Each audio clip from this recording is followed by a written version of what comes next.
എനിക്ക് നേരിട്ട് അറിയാവുന്നതാണ് അദ്ദേഹം പറയുന്നത് പോലുള്ള വിഷയം. Fresh cut organic product limited private limited എന്ന സ്ഥാപനമാണ് അവിടെ പ്രവർത്തിച്ചുകൊണ്ടിരിക്കുന്നത്. അത് അതിഭയങ്കരമായ ദുർഗന്ധവും ജലമലിനീകരണവും സംബന്ധിച്ച ജനങ്ങൾക്ക് അവിടെ ജീവിക്കാൻ കഴിയാൻ പറ്റാത്ത സാഹചര്യം അവിടെ ഉണ്ടായിട്ടുണ്ട്. അതിനെ തുടർന്നുണ്ടായ സ്വാഭാവികമായ ഒരു ജനകീയ പ്രക്ഷോഭമാണ്. നമ്മുടെ വീടിൻ്റെ അടുത്ത് വന്നാലും നമ്മൾ സമരം ചെയ്യും, ഇറങ്ങി റോട്ടിലേക്ക് ഇറങ്ങി നമ്മൾ സമരം ചെയ്യും. ജീവിക്കാൻ പറ്റില്ല.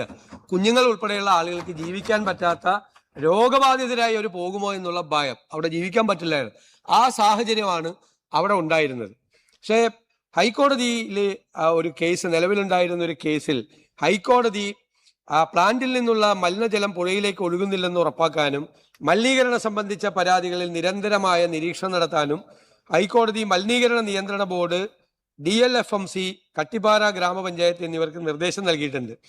കോടതി ഉത്തരവ് നിലനിൽക്കുന്ന സാഹചര്യത്തിലാണ് പ്ലാന്റിന്റെ പ്രവർത്തനം പൂർണ്ണമായി നിർത്തിവെക്കാൻ സാധിക്കാത്ത ഒരവസ്ഥ വന്നത്. അപ്പൊ ഇക്കാര്യത്തിൽ കോടതിയെ കൂടി ബോധ്യപ്പെടുത്തിക്കൊണ്ട് നമ്മൾ ഒരു വിദഗ്ധ സമിതി അടിയന്തരമായി അക്കാര്യത്തിൽ നിയമിക്കും. ആ വിദഗ്ധ സമിതി പരിശോധിച്ച റിപ്പോർട്ട് കോടതിയിൽ കൊടുത്ത് കോടതി നിർദ്ദേശിക്കുന്ന കാര്യങ്ങൾ, അവിടെ ഈ വേസ്റ്റിന്റെ ക്വാണ്ടിറ്റി കുറയ്ക്കണം എന്നാണ് പറഞ്ഞിരിക്കുന്നത്. പക്ഷേ അവർ കുറച്ചിട്ടില്ല. വീണ്ടും ഉയർന്ന തരത്തിലുള്ള ക്വാണ്ടിറ്റിയാണ് അവിടെ ഉപയോഗിക്കുന്നത്. ഭയങ്കര അവിടെ നിൽക്കാൻ വയ്യാത്ത വേസ്റ്റാണ് ഈ ക്വാണ്ടിറ്റിയിലൂടെ അവിടെ വരുന്നത്. അപ്പൊ വിദഗ്ധ സമിതി പരിശോധിച്ച് അതിന്റെ റിപ്പോർട്ടിന്റെ അടിസ്ഥാനത്തിൽ കോടതിയുടെ അനുവാദത്തോടു കൂടി ഉചിതമായ നടപടി സ്വീകരിക്കും. പിന്നെ നമസ്കാരം. മുഖ്യമന്ത്രിയുടെ നിയമസഭയിലെ പ്രസ്താവന ഇന്നലെയും ഇന്നുമായി ഞാനത് പരിശോധിക്കുകയായിരുന്നു.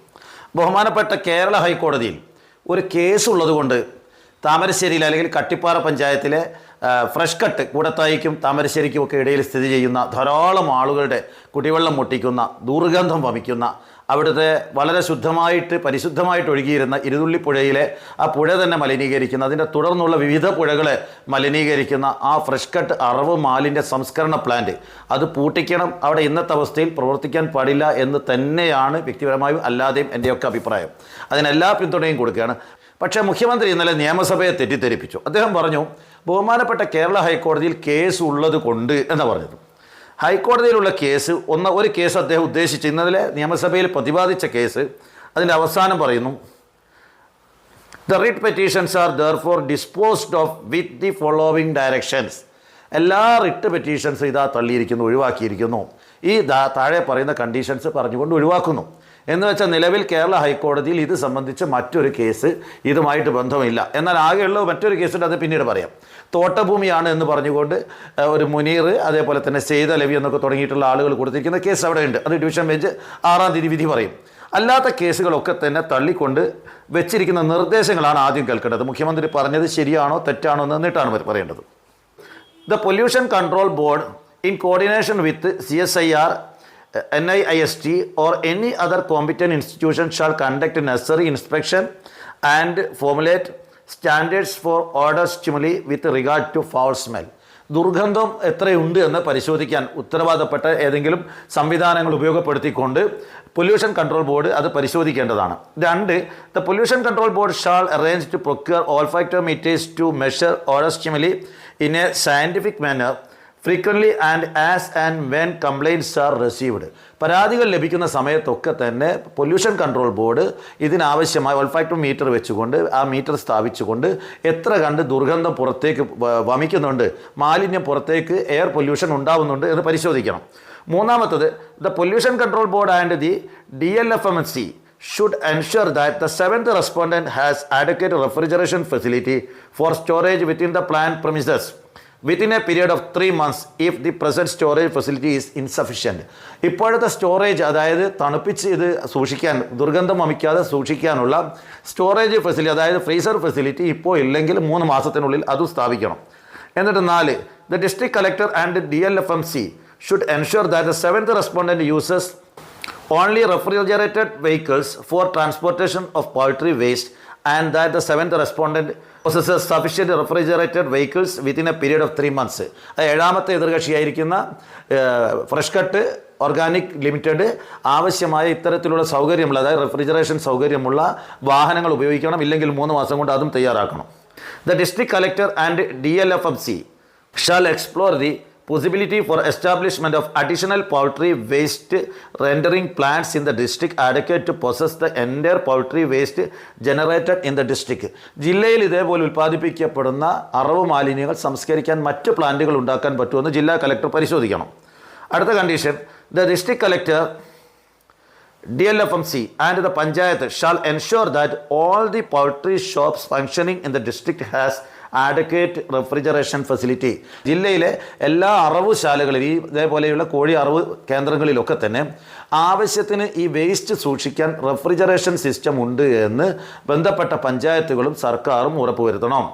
The Panchayat shall ensure that no wastewater is discharged from the plant to the water stream, തോട്, following behind എസ്റ്റാബ്ലിഷ്മെൻറ്റ്, ഇതിൻ്റെ പുറകിലൂടെ ഒഴുകുന്ന തുഴ, അതായത് ഇരുതുള്ളിപ്പുഴ, ആ പുഴയിലേക്ക് ഒരു തരത്തിലും വേസ്റ്റ് മാലിന്യം ഒന്നും ഒഴുക്കുന്നില്ല എന്ന് പഞ്ചായത്ത്, അതായത് കട്ടിപ്പാറ പഞ്ചായത്തും സമീപത്തുള്ള താമരശ്ശേരി ഗ്രാമപഞ്ചായത്ത്, രണ്ട് UDF പഞ്ചായത്തുകളാണ്, ഇവർ ഉറപ്പുവരുത്തേണ്ടതാണ് എന്ന് പറയാണ്. അവസാനം ഒരു വാചകം, all other legal contentions raised here in these writ petitions are left open.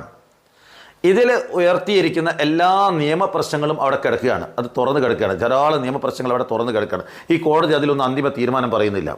It is made clear that statutory authorities will be free to take appropriate action or measures if it is found that the seventh respondent commits statutory violations. നിയമപരമായിട്ട്, അതായത് നിയമലംഘനം നടത്തുന്നത്, അതായത് seventh respondent, അതായത് ഈ പറയുന്ന fresh cut Organics limited എന്തെങ്കിലും നിയമലംഘനം നടത്തിയാൽ ആവശ്യമായ എല്ലാ നടപടിയും, ഈ ഫാക്ടറി പൂട്ടുന്നതടക്കമുള്ള എന്ത് നടപടി എടുക്കാനും സംസ്ഥാന സർക്കാരിന് അധികാരമുണ്ട്. ഇതുമായി ബന്ധപ്പെട്ട മറ്റൊരു കേസിൽ ശ്രീ അബ്ദുൽ ഗഫൂർ, റഫീഖ് CK, സെയ്ദലവി, ഈ 3 ആളുകൾ കൊടുത്തിരിക്കുന്ന ഒരു കേസിൽ, അതായത് കേസ് നമ്പർ WA നമ്പർ 922/2026, ഈ കേസിൽ ബഹുമാനപ്പെട്ട ഹൈക്കോടതി പറഞ്ഞിരിക്കുന്നത് ഇത് തോട്ടഭൂമിയാണോ എന്ന് ജില്ലാ കലക്ടർ രേഖകൾ പരിശോധിച്ച് ചീഫ് സെക്രട്ടറി മുഖേന റിപ്പോർട്ട് ഹൈക്കോടതിയിൽ കൊടുക്കണമെന്നും പറഞ്ഞിരിക്കുന്നു. അപ്പോൾ എവിടെയാണ് തടസ്സം? ഈ ഫ്രഷ് കട്ട് അടച്ചു പൂട്ടും, ഞങ്ങൾ ഒരാഴ്ച കൊണ്ട് പൂട്ടും, അല്ലെങ്കിൽ ഒരു മാസം കൊണ്ട് പൂട്ടും, അടിയന്തരമായി ആദ്യം ചെയ്യുന്നത് പൂട്ടുകയായിരിക്കും എന്ന് പറയുന്ന ആളുകൾ ഇപ്പോൾ പറയുന്നു പൊല്യൂഷൻ കൺട്രോൾ ബോർഡും അതേപോലെ ജില്ലാ തലത്തിലുള്ള ഇതിൻ്റെ സമിതികളൊക്കെ തന്നെ, അതേപോലെ പഞ്ചായത്ത്, ഇവരൊക്കെ തന്നെ വേണ്ട രൂപത്തിൽ നടപടിയെടുക്കാമെന്ന് ഹൈക്കോടതി പറയുകയും ചെയ്യുന്നു. തന്നെയുമല്ല, എന്തൊക്കെ നിയമലംഘനമുണ്ടെങ്കിലും നടപടിയെടുക്കാൻ ബന്ധപ്പെട്ട അധികാരികൾക്ക് എല്ലാ സ്വാതന്ത്ര്യവും ഉണ്ടെന്ന് പറഞ്ഞിട്ട് നാളെ പൂട്ടും, മറ്റന്നാൾ പൂട്ടും, ഒരാഴ്ച കൊണ്ട് പൂട്ടെന്ന് പറയുന്ന ആളുകൾ ഇപ്പോൾ പറയേണ്ട ഒരു സമിതിയെ ഉണ്ടാക്കും. അത് വല്ലാത്തൊരു തമാശയായി ഇപ്പോൾ ഈ സമിതി ഉണ്ടാക്കുന്നത്. ഇനി ഏത് സമിതി ഉണ്ടാക്കുക? പൊല്യൂഷൻ കൺട്രോൾ ബോർഡ് സംസ്ഥാന മുഖ്യമന്ത്രിയുടെ കീഴിൽ അല്ലെങ്കിൽ ഗവൺമെൻറ്റിൻ്റെ നേരിട്ടുള്ള അധികാരത്തിന് കീഴിലാണ്. ജില്ലാതല സമിതിയും സർക്കാരിൻ്റെ കീഴിലാണ്. കട്ടിപ്പാറ ഗ്രാമപഞ്ചായത്ത് UDF ഭരിക്കുന്ന പഞ്ചായത്താണ്. ഈ 3 സംവിധാനങ്ങൾക്കും ഇതിൻ്റെ നിയമലംഘനം കണ്ടെത്തി ഈ സ്ഥാപനം അടച്ചുപൂട്ടാനും ആവശ്യമായ എന്തൊക്കെ മാറ്റങ്ങൾ അടിയന്തരമായി നാളെ രാവിലെ തൊട്ട് ഇന്ന സംവിധാനങ്ങൾ ഉണ്ടാക്കിയിട്ട് മാത്രമേ അത് പ്രവർത്തിക്കുകയാണെങ്കിൽ തന്നെ എന്തൊക്കെ കർശനമായ ഉപാധികളാണോ വേണ്ടത് അതൊക്കെ വെച്ചുകൊണ്ട് മാത്രമേ തുറക്കാൻ പാടുള്ളൂ. ഇതിൻ്റെ അകത്തേക്ക് വരുന്ന ഗേറ്റിന് സമീപത്ത് പോലീസ് പോസ്റ്റുകൾ വെച്ചുകൊണ്ട് അവിടെ വാഹനങ്ങൾ പരിശോധിച്ച് മലിനീകരിക്കപ്പെടാത്ത മാലിന്യമാണോ കൊണ്ടുവരുന്നത് ഒന്നാമത് പരിശോധിക്കണം. അതിനെന്തിനാണ് സമിതി? ഇതിലേക്ക് കടന്നു വരുന്ന വഴിയിൽ പോലീസ് നിൽക്കട്ടെ, പരിശോധിക്കട്ടെ. ഇന്നലെ വരെ ഇതിലേക്ക് കടന്നു വരുന്ന സമരക്കാരെ തടയുന്ന പോലീസുകാർ ഇനി ചെയ്യേണ്ടത് എന്താണ്? ഈ അകത്തേക്ക് വരുന്ന, ഈ ഫ്രഷ് കട്ടിലേക്ക് വരുന്ന ലോറികളൊക്കെ തന്നെ തടഞ്ഞു നിർത്തി 2-3 ദിവസം പഴക്കമുള്ള ദുർഗന്ധം വമിക്കുന്ന അറവ് മാലിന്യങ്ങളാണോ കൊണ്ടുവരുന്നത്? അങ്ങനെയെങ്കിൽ അതിന് പകരം സംവിധാനം ഉണ്ടാക്കണം. ഈ എസ്റ്റേറ്റ് ഭൂമി മാറ്റിയെടുത്ത സ്ഥലത്ത് കുഴിയെടുത്തുകൊണ്ട് മാലിന്യങ്ങൾ അമിതമായി കുഴിച്ചു മൂടുന്നു. അതുകൊണ്ട് സമീപത്തുള്ള കിണറുകളിലെ വെള്ളം മലിനീകരിക്കപ്പെടുന്നു. അതായത് ഇപ്പോൾ തന്നെ നമ്മുടെ കണക്ക് പ്രകാരം ഈ കോഴി മാലിന്യങ്ങളും ഇത്തരം വേസ്റ്റുകളും പശ്ചിമഘട്ടത്തിൽ, അതായത് കിഴക്കൻ ഭാഗത്ത് കുഴിച്ചു മൂടുന്നത് കൊണ്ട് 10 ഡിഗ്രി മാത്രം ചെരിവുള്ള കേരളത്തിലെ എല്ലാ വെള്ളവും മലിനീകരിക്കപ്പെടുകയാണ്. അതിനൊരു പരിഹാരം വേണം. ഇപ്പോൾ ചെയ്തുകൊണ്ടിരിക്കുന്നത് സമ്പൂർണ്ണമായ മലിനീകരണമാണ്. എന്താ ചെയ്തുകൂടാ? അതിനൊക്കെ സമിതി വേണോ? ഇനി സമിതി ഉണ്ടാക്കി, അതിൻ്റെ ഘടന ഉണ്ടാക്കി, എല്ലാ പാർട്ടികൾക്കും പ്രാതിനിധ്യമൊക്കെ കൂടുതൽ, അല്ലെങ്കിൽ എന്ത് സമിതിയാണെന്ന് എനിക്കറിയില്ല.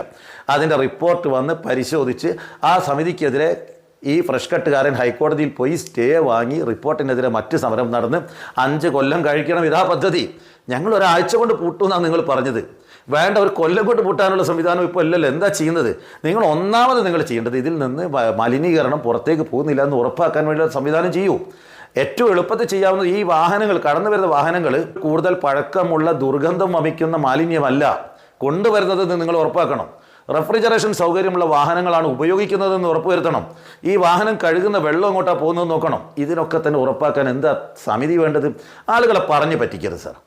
നിങ്ങൾ ഈ ജനങ്ങൾ കുടിവെള്ളത്തിന് വേണ്ടിയിട്ട് സമരം ചെയ്ത ആളുകൾ അവരുടെ കേസൊക്കെ ഒഴിവാക്കണം. അത് ഏത് ഗവൺമെൻറ്റിനും എളുപ്പത്തിൽ ചെയ്യാവുന്ന ഒരു പ്രവർത്തനമാണ്. നല്ല കാര്യം, കേസ് ഒഴിവാക്കുന്നതൊക്കെ നല്ല കാര്യം ചെയ്തിരിക്കണം. ആ ആളുകളൊക്കെ തന്നെ ഞാനായാലും എൻ്റെ വീട്ടിലെ കുടിവെള്ളം നഷ്ടപ്പെട്ടാൽ, എൻ്റെ ശുദ്ധവായു നഷ്ടപ്പെട്ടാൽ സമരം ചെയ്യുന്നതാണ്. നമ്മൾ കുടിവെള്ളത്തിന് വേണ്ടി പ്രവർത്തിക്കുന്ന ആളുകളുടെ കൂടെ നിൽക്കാനാണ്. അതുകൊണ്ട് കുടിവെള്ളത്തിന് വേണ്ടിയുള്ള സമരത്തിന് എല്ലാ പിന്തുണയും കൊടുക്കും. അവർ ശുദ്ധവായു പൗരൻ്റെ അവകാശമാണ്, ഡിഗ്നിറ്റിയോട് കൂടി തന്നെ ജീവിക്കണം. പക്ഷേ ആളെ പറഞ്ഞ് പൊട്ടീസാക്കരുത്, ആളുകളെ പറഞ്ഞ് പറ്റിക്കരുത്. ഞങ്ങൾ സമിതി ഉണ്ടാക്കും.